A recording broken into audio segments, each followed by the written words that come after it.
ఇలా వీడియో చేయొచ్చో లేదో కూడా నాకైతే ఐడియా లేదండి. కానీ అంత పెద్ద యాంకర్ ప్లేస్‌లో ఉండి తను రెస్పాన్స్ అవ్వాల్సిన అవసరం కూడా లేదు.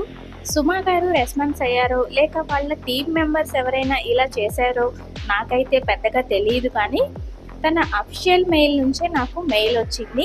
ఆ తర్వాత ఏం జరిగిందంటే, హాయ్, హలో అండి, నమస్తే, welcome back to Rajiv IT world. ఈరోజు నేను మీకు ఈ వీడియోలో సుమ గారు నాకు చేసిన హెల్ప్ ఏంటి అని షార్ట్ వీడియోస్ చేశాను కదా, ఆ వివరాలు ఏంటో పూర్తిగా ఈ వీడియోలో మీకు చెప్తాను.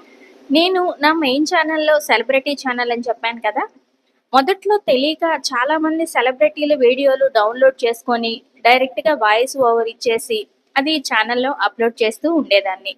అలా చేస్తూ ఒకసారి సుమక్క వీడియోలన్నీ కూడా చాలా వరకు డౌన్లోడ్ చేసి వాటన్నిటికీ వాయిస్ ఓవర్ ఇచ్చి తెగ పెట్టేశాను. సబ్స్క్రైబర్స్ అయితే బాగా వచ్చారు, వ్యూస్ కూడా బాగానే వచ్చినాయి. అయితే నాకు సుమక్క వాళ్ళ టీం నుంచో మరి సుమక్క గారు నాకైతే చెప్పాను కదా, క్లారిటీ లేదు.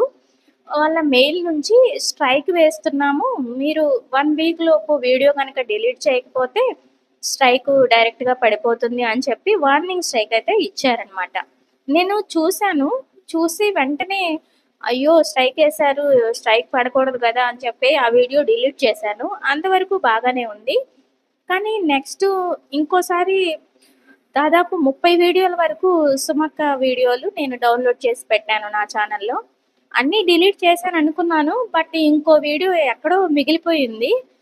అది ఒక 1 మంత్ తర్వాత మళ్ళీ స్ట్రైక్ వేశారు.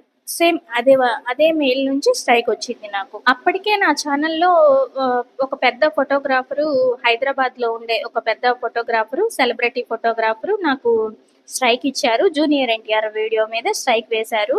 అప్పటికే ఒక స్ట్రైక్ ఉంది, ఆల్రెడీ సుమక్క మరో స్ట్రైక్ వేసింది.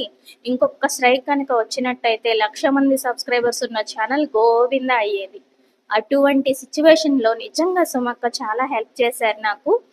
తను మెయిల్ ద్వారా అఫీషియల్గా మెయిల్ అయితే పెట్టారు, స్ట్రైక్ వేస్తున్నాము. అప్పుడు కూడా 1 వీక్ టైం ఇచ్చారు. బట్ నేను వేరే ఊరెళ్ళి ఫంక్షన్కి ఆ మెయిల్ అయితే యాక్చువల్గా చూడలేదు. వారం తర్వాత స్ట్రైక్ డైరెక్ట్గా పడిపోయింది. ఇంకా అసలు ఊరి నుంచి వచ్చాక మెయిల్స్ ఓపెన్ చేసుకొని చూసి స్ట్రైక్ చూసి అసలు నాకు కాళ్ళు చేతులు ఆడలేదు. వామ్మో ఇంకేముంది ఛానల్ అయిపోయింది అని చాలా బాధపడ్డాను.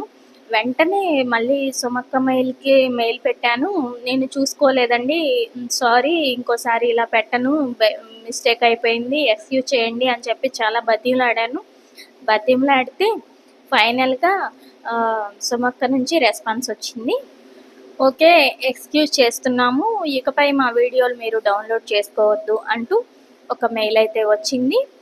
దాంతోపాటు సుమక్క సిగ్నేచర్ కూడా నాకు దొరికింది. అనుకుంటాం కానీ ఒక చెడు ఒక మంచికేనని స్ట్రైక్స్ వేశారు, కానీ నా ఛానల్ని సుమక్క దాకా వెళ్ళినందుకు నేనైతే చాలా హ్యాపీగా ఫీల్ అయ్యానండి. ఆహా టీవీ నుంచి కూడా నాకు స్ట్రైక్ వచ్చింది. పెద్ద వాళ్ళనే కదిలిచ్చానేమో బహుశా. అందరూ స్ట్రైక్స్ వేస్తూ వచ్చారు, నేను వాళ్ళని రిక్వెస్ట్ చేసుకుంటూ వచ్చాను. సో అప్పటి నుంచి ఇప్పటి వరకు సుమక్క జోలికి వెళ్ళలేదండి. ఏదేమైనా వాళ్ళు రెస్పాన్స్ అయిన తీరు నాకు బాగా నచ్చిందండి.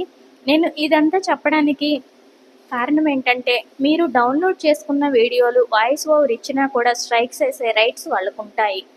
మనం రిక్వెస్ట్ చేసే విధానాన్ని బట్టి వాళ్ళు స్ట్రైక్స్ అనేవి తీసేస్తారు. కొంతమంది అయితే ఒకళ్ళిద్దరైతే నా స్ట్రైక్స్ యాక్సెప్ట్ చేయలేదు, అలాగే ఉండిపోయాయి. 90 డేస్ మన ఛానల్లో ఉంటాయి. ఎట్ ఏ టైం 3 టైమ్స్ కనుక స్ట్రైక్స్ పడితే మన ఛానల్ డిలీట్ అవుతుంది. సో చాలా జాగ్రత్తగా మీ వీడియోలు, మీ సొంత వీడియోలు మాత్రమే ఛానల్లో అప్లోడ్ చేసుకోండి. నేను చేసిన ఈ మిస్టేక్స్ మీరు చెయ్యకూడదనే ఉద్దేశంతోనే నేను ఇలా నా ఎక్స్పీరియన్స్ అంతా షేర్ చేసుకుంటున్నాను. ఏదేమైనా ఆ ఛానల్ వల్ల సుమక్క సిగ్నేచర్ అయితే నా మెయిల్లో ఇప్పటికి కూడా ఉంది. అది నాకు లైఫ్లో చాలా మెమరబుల్ అండి. సో ఇదండి నా స్ట్రైక్స్కి సంబంధించిన ఎక్స్పీరియన్స్.